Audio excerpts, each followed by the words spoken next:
Hari itu, Niko bersama ayah dan ibunya sedang berperahu menyusuri sungai besar yang mengalir di dekat hutan. Mereka hendak pergi ke desa sebelah untuk mengunjungi kerabat. Langit tampak cerah, dan suara burung-burung hutan terdengar merdu di sepanjang perjalanan. Ayah, lihat, air sungainya jernih sekali, kata Niko sambil menunjuk ke sungai di bawah perahu mereka. Ayahnya tersenyum. Iya, Niko. Tiba-tiba, awan hitam mulai berkumpul di langit. Angin bertiup kencang dan hujan deras turun seketika. Ayah, hujannya besar sekali, seru Niko sambil berlindung di pelukan ibunya. Ayo, pegang perahu erat-erat. Jangan lepaskan, kata ayah sambil berusaha mendayung melawan arus. Namun, arus sungai semakin deras. Perahu kecil mereka terguncang hebat. Air masuk ke dalam perahu, membuatnya semakin berat. Pegang erat, Niko, teriak ayah. Tapi tiba-tiba arus yang kuat menghantam perahu mereka. Perahu terbalik. Niko tercebur ke dalam sungai. Ia berusaha menggapai tangan ayahnya. Tetapi arus terus menyeret tubuh kecilnya semakin jauh. Ayah, ibu, teriak Niko. Tapi suara hujan dan gemuruh air menelan suaranya. Setelah beberapa saat, Niko terbawa arus hingga ke tengah hutan. Ia terdampar di tepi sungai, basah kuyup dan menggigil. Ayah, ibu, di mana kalian? Niko menangis sambil memeluk lututnya. Ia tidak tahu apa yang harus dilakukan. Langit mulai gelap dan suara-suara aneh terdengar dari dalam hutan. Niko merasa sangat takut. Ia memandang sekeliling, berharap ada seseorang yang menolongnya. Namun, hanya ada pepohonan tinggi dan semak-semak lebat di mana-mana. Tiba-tiba, dari balik semak-semak, muncul sesuatu yang besar dan berbulu. Niko gemetar. Itu seekor beruang besar, berwarna coklat.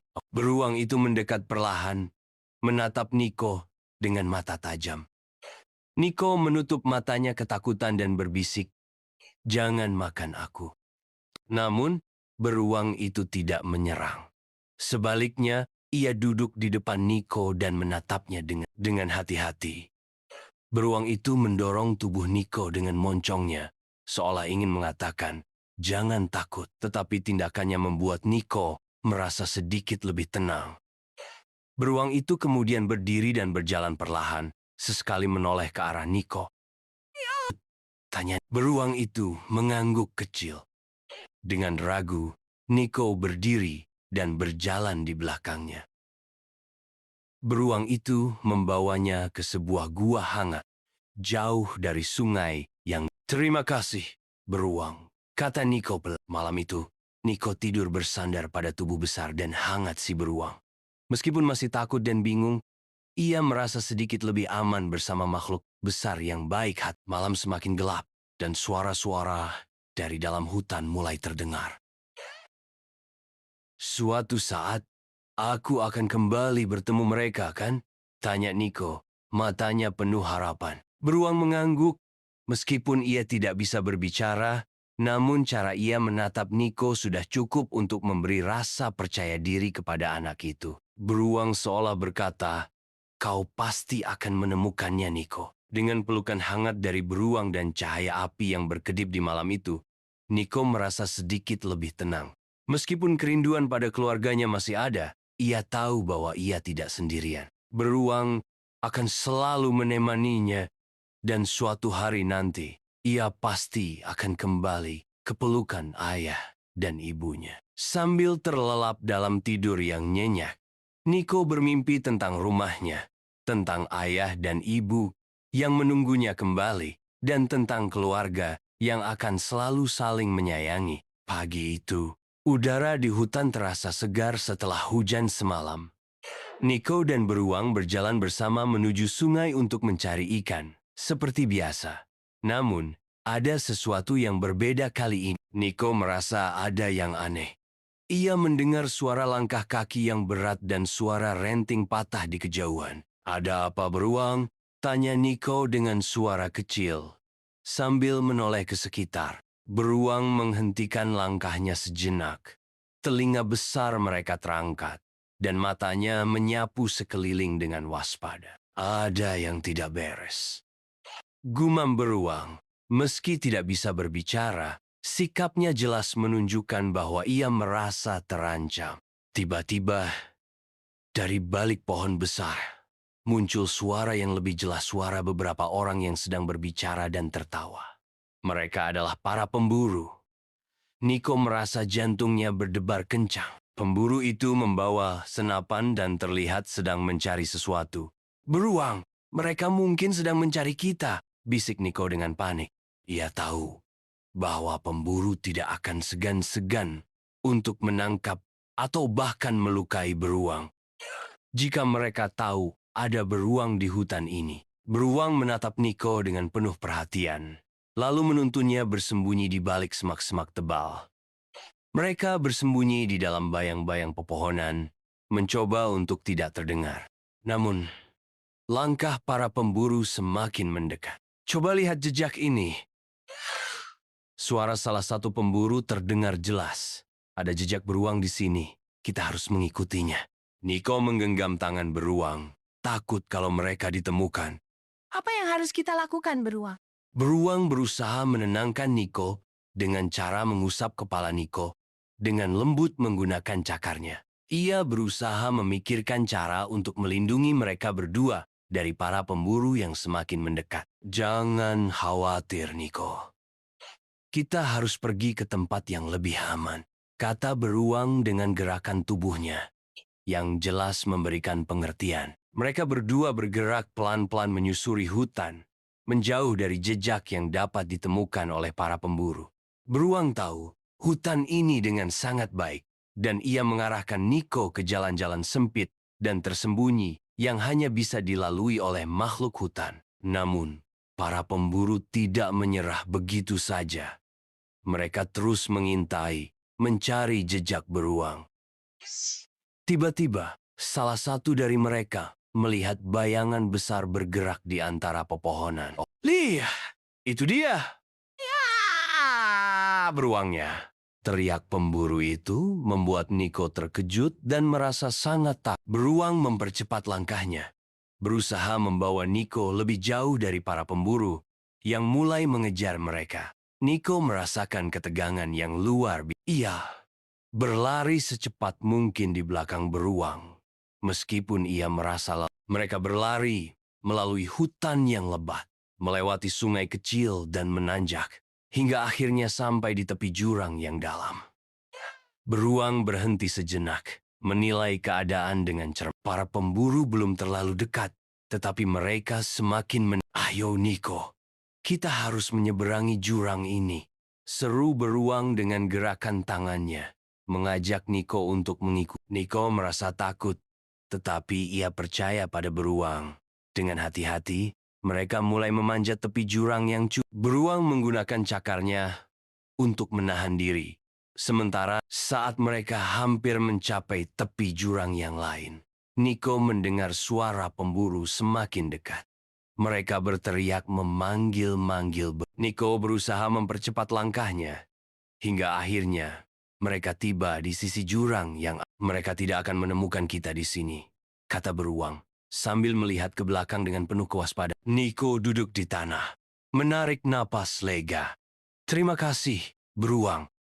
Aku sangat takut tadi. Beruang mendekat, meletakkan kepalanya di pangkuan Niko, memberi pengertian bahwa mereka aman untuk sementara. Meski beruang itu tidak bisa berbicara, Niko tahu beruang telah melindunginya dengan sepenuh hati.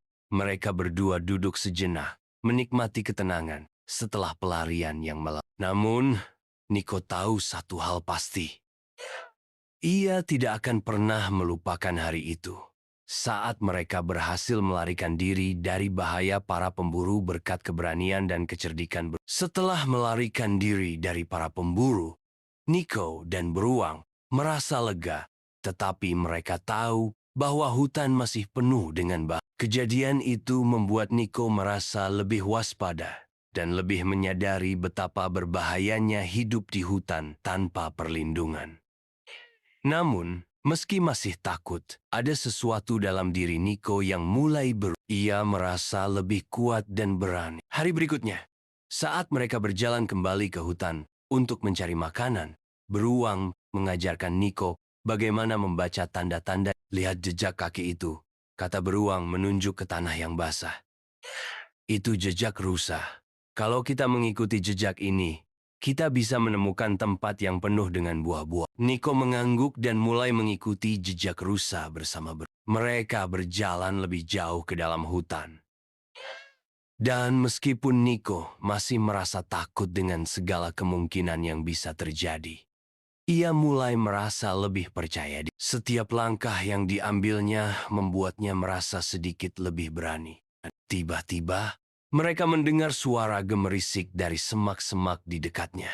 Niko terkejut dan langsung bersembunyi di balik pohon, merasa ketakutan. Tetapi, beruang menoleh dengan tenang dan memberi isyarat kepada Niko untuk tetap diam. Mereka berdua berdiri diam, menunggu hingga suara itu berhenti. Apakah itu bahaya? Tanya Niko dengan suara pelan. Matanya tetap mengawasi semak-semak. Beruang mengangguk perlahan, mengisyaratkan bahwa ada kemungkinan itu adalah binatang buas. Namun, ia tetap tenang dan tidak panik. Setelah beberapa detik, suara itu menghilang dan hutan kembali tenang. Beruang kemudian mengajak Niko melanjutkan perjalanan. Namun kali ini Niko merasa ia tidak hanya mengikuti beruang, tetapi mulai belajar untuk lebih memperhatikan sekitar, membaca tanda-tanda alam, dan merespons dengan lebih tenang. Beberapa hari kemudian, saat mereka sedang berjalan melalui hutan yang lebih lebat, mereka mendengar suara gemericik. Niko penasaran dan ingin tahu, jadi ia melangkah lebih cepat untuk menemukan sumber suara itu. Saat mereka tiba di sebuah sungai yang jernih, Niko melihat banyak ikan berenang. Ia tahu ini adalah kesempatan untuk beruang mengangguk dan memberi isyarat agar Niko mencoba menangkap ikan, seperti yang diajarkan sebelumnya. Niko menatap sungai, merasa sedikit gugup, tapi ia ingat ajaran. Dengan perlahan, ia memasukkan tangannya ke dalam air, menunggu dengan tiba-tiba, ikan besar melompat dekat tangannya. Dengan refleks cepat, Niko berhasil menangkap ikan itu dengan kedua tangan. Ia terkejut dan tersenyum lebar, merasa bangga dengan dirinya sendiri. Aku berhasil, beruang. Aku benar-benar berhasil, seru Niko dengan gembira. Beruang mengangguk dengan bangga, lalu memeluk Niko dengan lembut. Kau mulai belajar banyak, Niko. Keberanianmu semakin besar setiap hari. Itu, Niko merasa lebih kuat dari sebelumnya. Ia tidak lagi hanya bergantung pada beruang untuk perlindungan, tetapi mulai belajar bagaimana bertahan hidup di hutan dan melawan rasa takut. Keberanian Niko tumbuh bersama setiap langkah yang diambilnya. Dan ia tahu bahwa suatu hari ia akan siap untuk menghadapi tantangan besar yang ada di depan. Beruang, aku ingin suatu hari bisa kembali bertemu dengan ayah dan ibu dan menceritakan semua petualanganku. Aku yakin aku sudah cukup berani untuk itu, kata Niko dengan penuh keyakinan. Beruang tersenyum lembut, seperti memberi restu pada Niko. Kau akan menemukan jalanmu, Niko. Keberanianmu akan membimbingmu. Hari-hari yang penuh petualangan bersama beruang mulai terasa semakin berharga bagi Niko. Namun, di dalam hati Niko ada keinginan yang semakin kuat, keinginan untuk kembali bertemu dengan ayah dan ibu. Keberanian yang ia peroleh selama hidup di hutan membuatnya yakin bahwa ia siap menghadapi perjalanan pulang, meskipun tidak tahu persis jalan yang harus dilalui. Suatu pagi, saat mereka berjalan di tepi hutan, beruang berhenti dan menatap langit yang cerah. Niko, yang sudah mulai terbiasa dengan kehadiran beruang, ikut berhenti dan, "Ada apa?" Beruang menatapnya dengan mata lembut, kemudian menunjuk ke arah timur. Banyak tanda yang menunjukkan ada pemukiman manusia di sana, kata beruang dengan isyarat tubuhnya. Yang jelas, menunjukkan bahwa di sana mungkin ada sesuatu yang bisa membantu Niko kembali ke keluarga. Hati Niko berdebar-debar.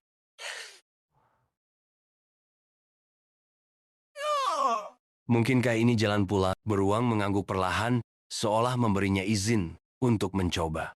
Berani untuk mencari, Niko. Ini adalah perjalanan. Dengan semangat baru, Niko memutuskan untuk memulai perjalanan itu. Ia berpelukan dengan beruang untuk terakhir kalinya sebelum Terima kasih, beruang. Aku tidak akan pernah melupakanmu, kata Niko dengan suara yang bergetar. Beruang mengangguk, lalu berjalan mundur beberapa langkah. Ia memberikan isyarat, seolah berkata,